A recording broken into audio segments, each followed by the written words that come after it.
안녕하십니까. 박훈탁TV입니다. 한국도 핵과 극초음속 무기 개발이 불가피해졌습니다. 동아시아 국제정치가 급변하고 있습니다. 스가루 해협을 통과한 중공과 러시아의 함대가 일본을 포위하고 있습니다. 미국이 대만 방어가 사실상 불가능한 상태에 있습니다. 우리도 핵과 극초음속 무기로 무장을 해야 할 상황이 왔습니다. 방송 시작하겠습니다. 구독 버튼, 알람벨 버튼, 좋아요 버튼 부탁드립니다. 지난 월요일에 일본을 관통하는 좁은 관문수로 스가루 해협을 도발적으로 통과한 후 중국 인민해방군과 러시아 군함의 대규모 그룹이 주말까지 일본을 계속 포위했습니다. 러시아 언론은 토요일 러시아 국방부를 인용해서 러시아와 중국 해군 함정이 일주일 만에 1,700캐리 약 3,100km가 넘는 거리를 태평양에서 첫 합동 순찰 임무를 완료했다고 전했습니다. 여기에는 적어도 10척의 전함이 포함되었으며 러시아 해군은 대규모 해군 그룹의 영상을 공개했습니다. 중공과 러시아 함대가 일본 동쪽 서태평양 진출로 미국 본토가 중공과 러시아의 공격에 노출되고 말았습니다. 자, 이 두 영상은 러시아의 함대 위용입니다. 지금 중공과 러시아의 전함들이 이 스가루 해협을 통과해서 남쪽으로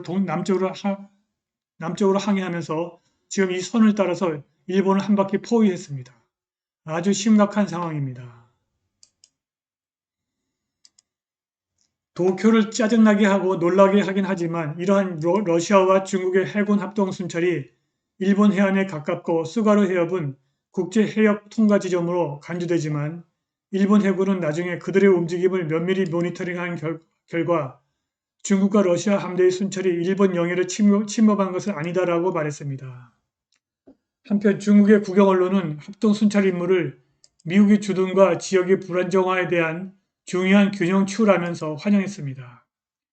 중국 관영 매체 글로벌 타임스의 논평입니다.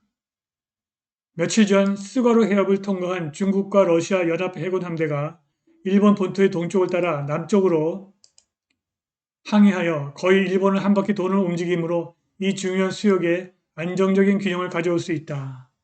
미국, 일본 기타 서방 세력이 결탁하여 아시아 태평양 지역을 불안정하게 만드는 시기에 지역 안정을 위한 순찰이다. 글로벌 타임스는 더 많은 정보를 제공하며 베이징과 모스크바가 이 지역에서 계속해서 강화된 미국의 존재에 대해서 강력하고 분명한 메시지를 보냈습니다. 일본 동쪽에 요코스카 미 해군기지를 포함하여 미국의 전략자산이 포진해 있습니다. 글로벌 타임스가 인용한 군사 전문가는 미국이 대만 해협과 남중국 해에서 중국에게 엄청난 도발을 자행했고 중국과 러시아 함정의 합동순찰은 미국과 일본에 대한 경고로 볼 수 있다고 지적했습니다. 중국과 러시아가 미국 패권을 억제하고 지역의 평화와 안정을 위해 결집했다는 것입니다. 실제로 이 훈련은 중국과 러시아 해군이 협력하는 범위를 보여주기 위해서 고안된 것으로 보이며 현재 두 나라는 특히 일본 동쪽 서태평양에서 워싱턴에 반대하기 위해 전략적으로 조정하는 측면에서 점점 더 가까워지고 있습니다. 바이든이 대만 방어를 약속했으나 대만은 자국 방어에 필요한 충분한 능력과 의지가 없습니다. 지난주 목요일 CNN 타운홀 미팅에서 바이든이 대만이 중국의 공격을 받으면 대만을 방어하겠다고 말했습니다. 한 청중이 8월 중국의 극초음속 미사일 실험을 지적하면서 군사적으로 그들을 따라잡기 위해 무엇을 할 것입니까? 그리고 대만을 지키겠다고 맹세할 수 있습니까? 이렇게 질문을 던지자 바이든이 예라고 대답했습니다. 바이든은 중국, 러시아 그리고 나머지 세계는 우리가 세계 역사상 가장 강력한 군대를 보유하고 있다는 것을 알고 있습니다. 우리가 할 것인지 걱정하지 마십시오. 그들은 더 강력해질 것입니다. 당신이 걱정해야 하는 것은 그들이 심각한 실수를 저지를 수 있는 위치에 있는 활동에 참여할 것인지 아닌지입니다. 라고 말했습니다. 바이든은 그래서 나는 시진핑과 대화하고 그 어떤 세계의 지도자보다 더 많은 시간을 보냈다고 말했습니다. 그래서 사람들이 바이든이 중국과 새로운 냉전을 시작하길 원한다고 말합니다. 나는 중국과 냉전을 원하지 않습니다. 저는 중국이 우리가 물러서지 않을 것임을 이해하도록 돕고 싶습니다. 우리는 우리의 견해를 바꾸지 않을 것입니다. 그러자 CNN의 좌파 진행자 앤더슨 쿠퍼가 그러면 중국이 공격하면 미국이 대만을 방어하겠다고 하는 겁니까? 라고 물었습니다. 바이든이 네, 그렇게 하겠다는 약속이 있습니다. 라고 응답했습니다. 그런데 지금 미국 사회에는 미국의 대만 방어에 반대하는 목소리가 높습니다. 대만인들이 자신들의 방어를 위해서 할 수 있는 모든 일을 하고 있다는 더 구체적인 증거가 나올 때까지 미국이 자신들의 이익을 위해서 중국과 전쟁을 할 위험이 있다는 이야기는 모두 중단되어야 한다는 것입니다. 대만 시민이 자신의 조국을 위해 죽는다는 생각을 하지 않는다면 미국의 남성과 여성을 대만 주변의 바다와 공중에서 죽게 보내는 것은 정당화될 수 없다는 것입니다. 미국은 매년 GDP의 3.5% 이상의 국방비를 지출하고 있고 한국도 GDP의 2.64%의 국방비를 지출하고 있습니다. 대만은 2016년 GDP의 1.6%를 국방비로 지출했고 내년에는 2.1%로 약간 나아질 것으로 예상됩니다. 대만 지도자들은 미국이 대만을 지킬 것이기 때문에 자체 방위에 돈을 쓸 필요가 없다고 주장한답니다. 대만은 군에 입대할 의사가 있는 사람의 비율이 매우 낮고 대만군의 최전선 전투부대의 충원율이 60%밖에 되지 않습니다.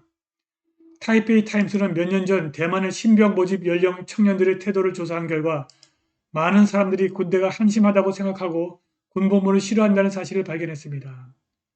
한 전직 대만 해병은 나는 우리가 전쟁에 나갈 것 같지 않다고 생각한다. 싸워야 할 진짜 적이 없다면 도대체 왜 군사훈련이 필요한지 모르겠다고 말했습니다. 2018년 로이터 통신은 지난 3년 동안 1,000명의 대만 예비군이 의무훈련을 기피한 혐의로 기소되었다고 보도했습니다. 상당수의 대만인들이 중국의 위협을 믿지 않거나 중국이 공격을 하면 중국을 물리칠 수 있다고 믿지 않습니다. 아프가니스탄에서 대부분의 사람들이 탈레반에게 투항했는데 중국이 대만을 침공하면 똑같은 사태가 벌어질 가능성이 높습니다. 러시아가 2014년 크림반도를 점령했을 때에도 그 지역 주민들은 싸우지 않고 투항해버렸습니다.